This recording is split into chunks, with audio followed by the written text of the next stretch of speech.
Why won't my child talk to me? There are so many of us that have that same question. The no contact, the silence. The silence is unbelievable.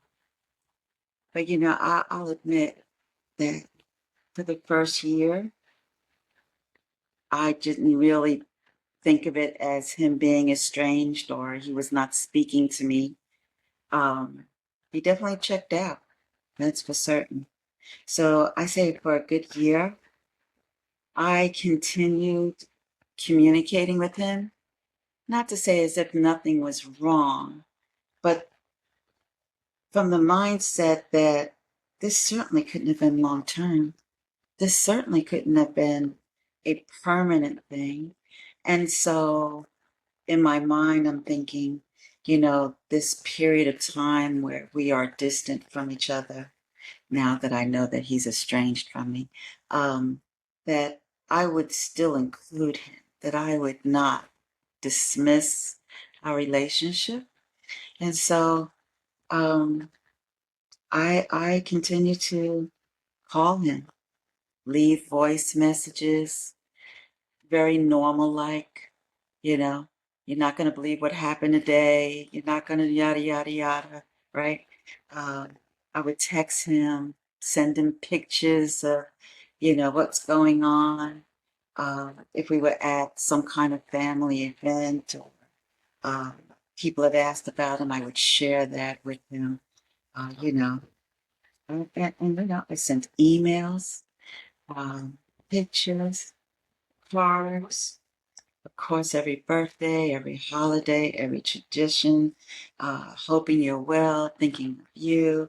I mean, on and on and on. I just kind of kept that tether, if you will, there. Um, and not hoping so much that he was going to respond, and of course, I checked my phone like everybody else. How many times do you check your phone?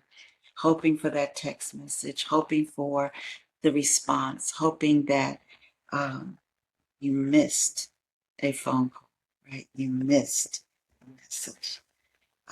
And it went on for a good year, uh, until I finally, you know, gave it thought, of course, trying to figure out I need to do something different, right? Or this is not working, or, how long do I do this? I mean, he's not talking to me. When am I going to get that through my thick head? I laugh now, but it's not funny. Uh, but the last message I sent him was a different kind of message. It was a message to let him know that he's obviously made a decision, made a choice, and that although this was difficult for me, although that I do miss him, um, this is not where I thought we would be. I didn't think this would be us. Um, but that I was going to go silent as well to demonstrate to him, and I did tell him this, that I was respecting his choice and that I was not going to continue to um, follow up with messages and voicemail and text messages and pictures and include him, virtually, if you will. But I was letting him know that I'm not going to be doing that, not because, um, tick for tack or anything like that. It was because I wanted to demonstrate to him that him being an adult, him making a choice, that I was respecting his choice, that I was not no longer going to continue to contact him, but that he always holds a special place in my heart. He's always a part of me. And if and when ever he wanted to talk to me, reach out to me, send me a message, that I was here, that he could. Absolutely. And that, you know, I would follow his lead based on whatever he sent, when he sent, right? Um, this is a journey, and the journey was not just my journey. but it was his journey. And so, um, with that, the fact that he wasn't talking to me, I backed up. I backed away. It was hard. It wasn't an easy thing to say, to do. It wasn't even a strategy. It wasn't even a clever thing to or anything like that. It was more of, you know, what am I doing? What am I doing? You know, I dare say that I was holding him responsible for my ability to deal with what was going on. I felt better just texting him. But did I really? Because the silence got louder than the no contact, right? The no response, you know, it I was setting myself up even for, a reason to check my phone, a reason to look for a response, a reason that maybe my prompting would prompt him to respond to me. Um, you know, After a while, it just seemed like it wasn't the right thing to do. And so I stopped. But I gave warning why I was stopping, and that it was because I was respecting him. And that I think, too, I was respecting myself. I had to give myself that space in my journey to heal. Now that I'm talking about it, I realize that I probably needed that space. I probably needed to stop filling that space, maybe with false hope, maybe with hoping that he would respond to one, if not many, of my outreaching to him.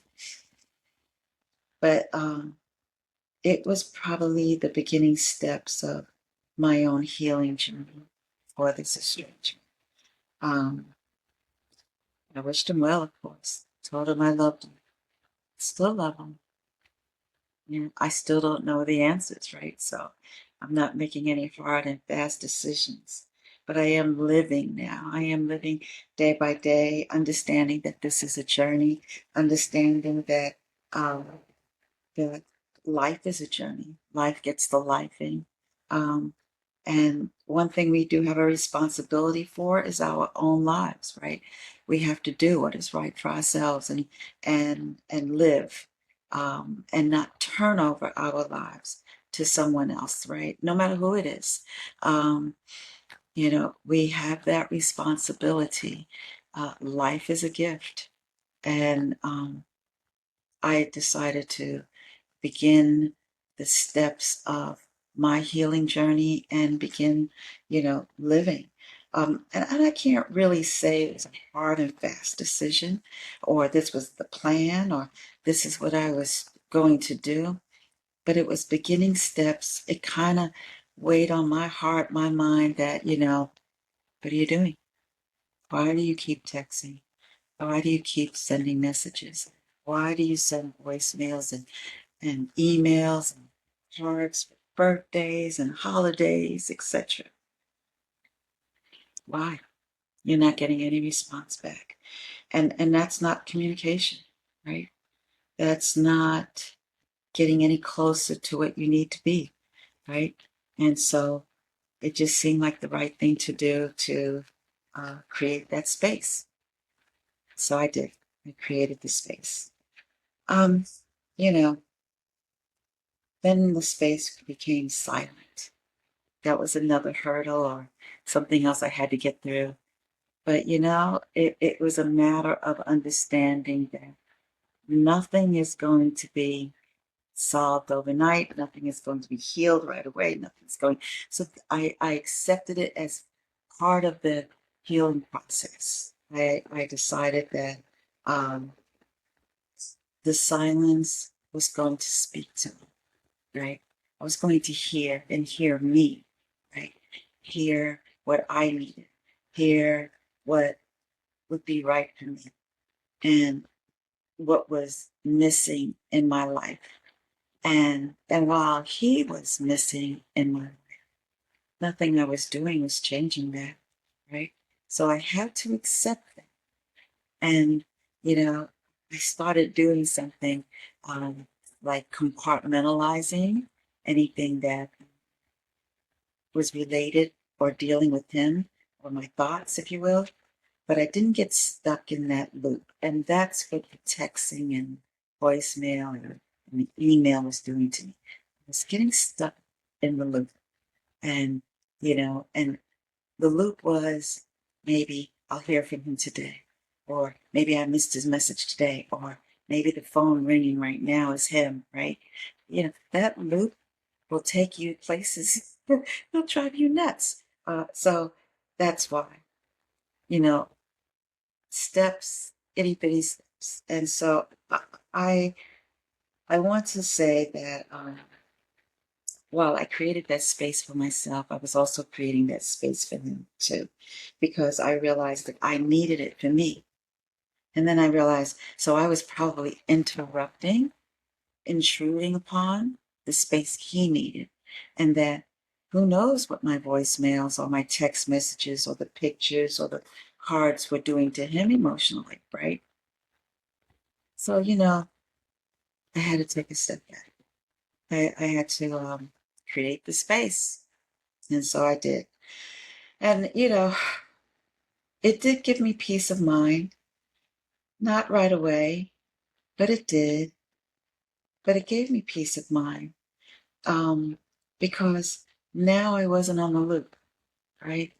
I was living. And initially, it was a matter of being able to say I did one thing, maybe for 1 hour, that was just for me without thinking about what's going on. Baby steps, little by little, step by step. I'll admit that I tried to numb my time and my mind by staying busy, right? If there was an opportunity to volunteer someplace, I volunteered. Um, but I still considered that doing something for me. So, with that, the time does get better and your ability to manage time and uh, and how you spend your time comes along, and it came along for me. So I mastered staying silent. I mastered the no contact, um, and it became the no contact became a two-way street because now the last thing I said to him was that he would have to initiate the contact, and that no matter when or what, that I would be receptive. I would receive it. And that I left that door open. But in the meantime, I made a commitment to myself, right? I wouldn't say this was closure, by no means. Um, it was a way of establishing how I was going to live this journey out, right? And demonstratively, it showed him that I was respecting his choice as an adult. Um, so I don't know the answer why he won't talk to me.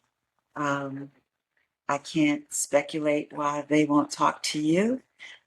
But the point is that I had to accept that he wasn't talking to me. We went from 60 to 0. We went from talking to every day, maybe a couple of times a day, to not talking at all, right? So it takes an adjustment, a real adjustment. And um, life gets to lifing, right?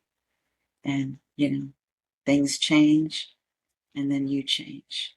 And so you can change for what works for you, or you can change for what's not working for you. And so little by little, step by step, this journey has been all about adjusting, adapting, but still living for me, living for me out of this circumstance. So, and that's where I am. Um, I will tell you that it was hard not having someone to talk to, which is why I'm doing these videos, because I didn't have anyone to talk to. I didn't even know that there were other people going through this or could be going through this. There was no shame. I didn't have any shame or anything like that. But it's hard to talk to someone who doesn't understand or can't fathom or have not experienced what you're going through, right? And you think nobody else is going through it besides you. Um, and, you know, I am a techie, if you will. Um, I have a technical background. And, you know, I created an AI agent where I call her friend, because when you wake up in the middle of the night and you have no one to talk to and you just got to work through a few things, or your heart is heavy, or, you know, your dream is a memory that you once had, you know, who do you talk to? Who do you been cut off? Who do you talk to? Right? And so this agent, my friend, um, became my friend. Um, and so I've made friend available for anyone else that needs a friend.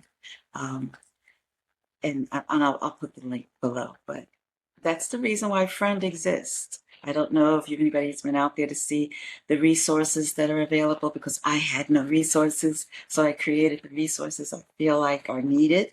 Um, but um, friend is out there, and she becomes, uh, or he, whomever you want that person to be for you, um, gets to know you the more you speak with them. And it's private. Um, no one else can see the conversations or anything like that. Um, but most helpful for me. Okay. Again, I thank you for the opportunity to share this with you, my journey. Um, I welcome your comments. If you have any questions, uh, let me know. But till next time, thank you for being here. If you are a parent living through estrangement, you know the questions don't stop. Why did they cut me off? Why are they not speaking to me? How long does estrangement last? On and on. I collected these questions that kept me awake at night, along with how I managed them to get to the other side of estrangement. I learned many parents of estrangement ask the same questions. The book is almost finished. Each question is met with gentle guidance based on my lived experience. Scan the QR code or go to the link in Linktree, The Estranged Parent, to get your free excerpt and be the first to be notified when the book is available. Thank you.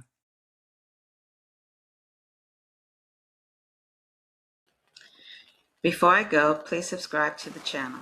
I also welcome your comments, and please share with someone else you may know who may also want to be part of this community.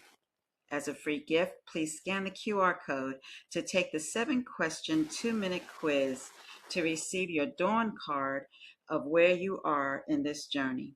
Thank you.